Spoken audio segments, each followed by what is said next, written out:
No real update in terms of injuries here. Got some guys battling some things that happen this time of year. Nothing of major significance, but stuff we need to monitor.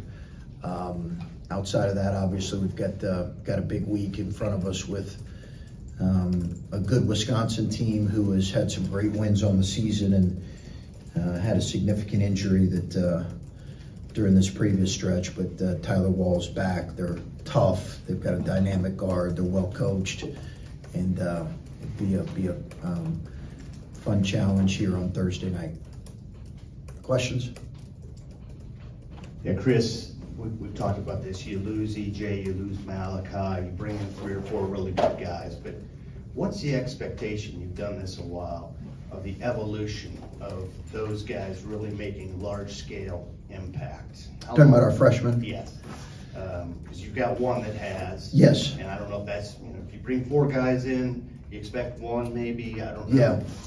I think what we're seeing with a few of those guys, Rob, is those guys really beginning to make, it's not like they haven't made impacts, but Felix's impact during the Iowa game, during the Indiana game was significant. It's not been the only game, but I think if you watch us closely, you're seeing what he can be. And he's already impacted us at this level, in some ways maybe even more so than we anticipated. But his defensive impact has been significant. He was our best guy on Trace the other night. Roddy has had really good moments here in this last stretch. Bruce was the one that was probably most consistent earliest, and I think he's fighting his way through kind of the freshman wall a little bit. And then obviously Bryce's scoring has been phenomenal during this stretch. So really pleased with all 4 of those guys. They just have come at a different pace in terms of their impact. 6 months ago, we give you truth serum. Is this about what you thought this team would be? Maybe a little underwhelming, if you could go back and say, given the changes, given the transfers in, given the gelling of a team? Yeah, it's a good question. I think in a lot of ways, I understood that there were going to be some challenges given our the newness of the team and the youth that we decided to kind of go with. But obviously, you're disappointed with the first round of Big Ten games, and I think there have been some moments where we've had an opportunity to capitalize, and we just haven't been able to do that. But certainly, you go into a season like this, and you do understand that, like any team, but particularly one that was the makeup of ours, was going to have some challenges. And Justice misses a year. How much ultimately do you think that has an effect on a player, any player, when you really aren't here for that? Well, I think it affects him for sure.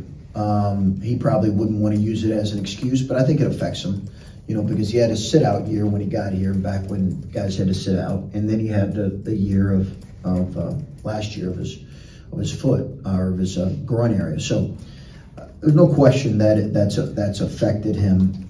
But Justice is in control of finishing this as well as he can finish it, and he's got to continue to elevate his play, his leadership, his motor, and those are the things we're challenging him with.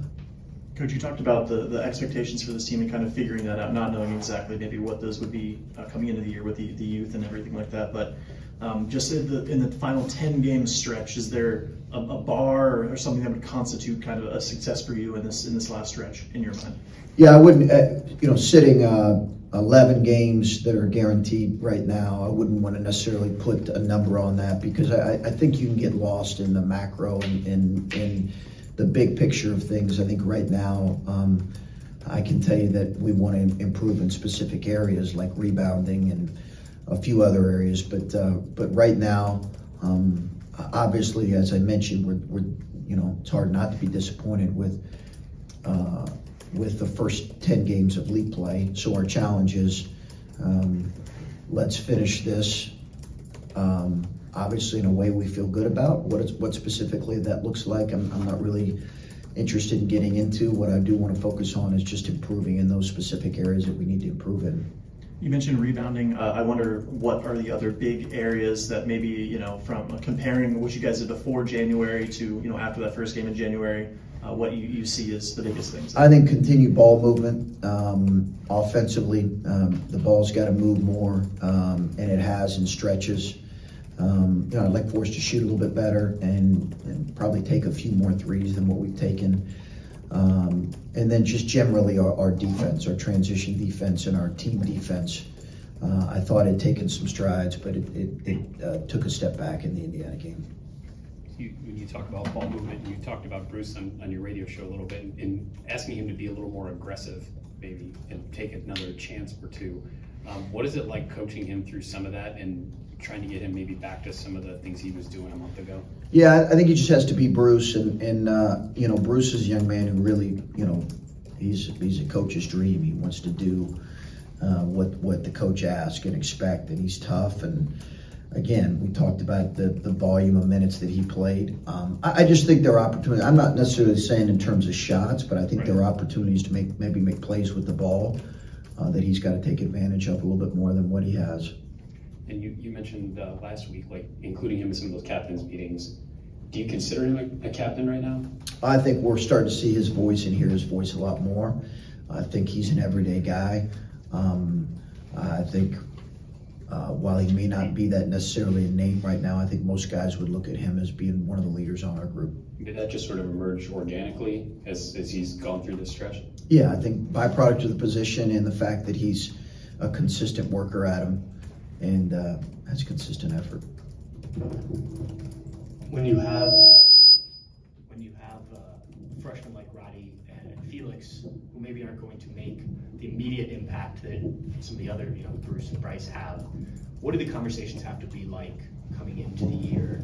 Look, you're going to see time, you're going to grow, but as you were talking about on the radio, like Roddy can be a guy that maybe as a sophomore can really do some things for you. How do you handle that when guys come in with expectations and whatnot? I think you show them examples, and we have examples. EJ went from averaging 14 minutes a game and 5.5 points a game to first team all league in 1 year, one off season.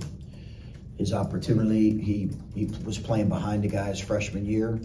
He had a great off season. He was really gifted. We knew he was going to have a breakout sophomore year. Everybody in the program knew it.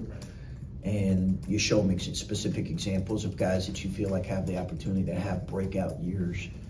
I think those are certainly two examples. And the growth of those guys, you touched on a little bit on the radio, but how important is it that you need to see that while still, getting the progress of the team as a whole, but knowing that there is a future there that includes those guys stepping into bigger roles? Yeah, listen, I think we've talked about this. Those guys have to play consistent minutes, both for our team now and certainly for our team moving forward.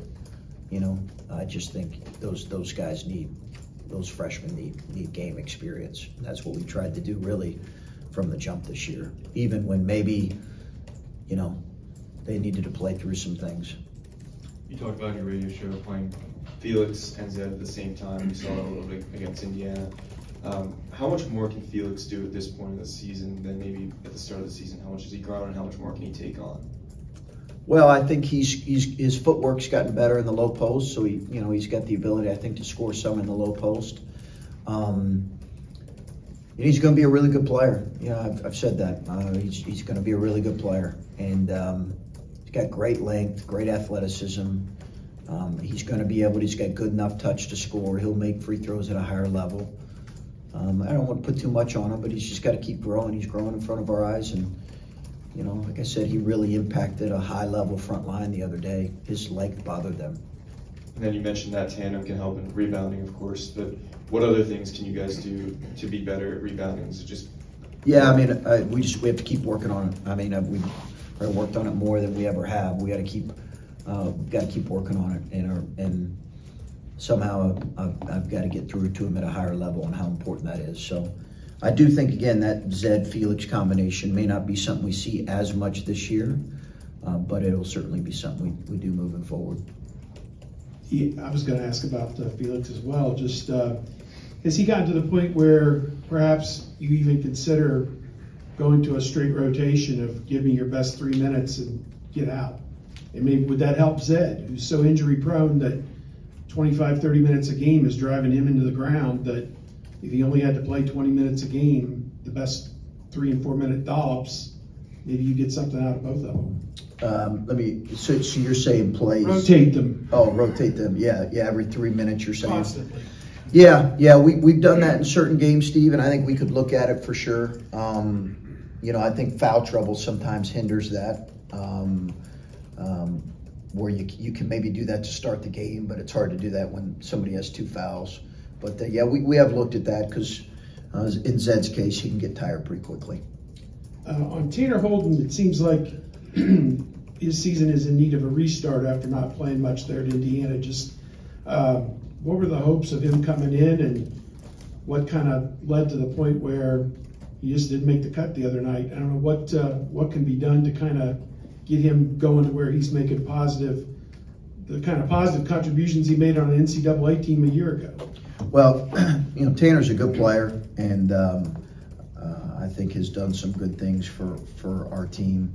The reality is, this time of year, the rotation always gets trimmed a little bit, Steve, and I think that's the case with our team. Back to rebounding real quick.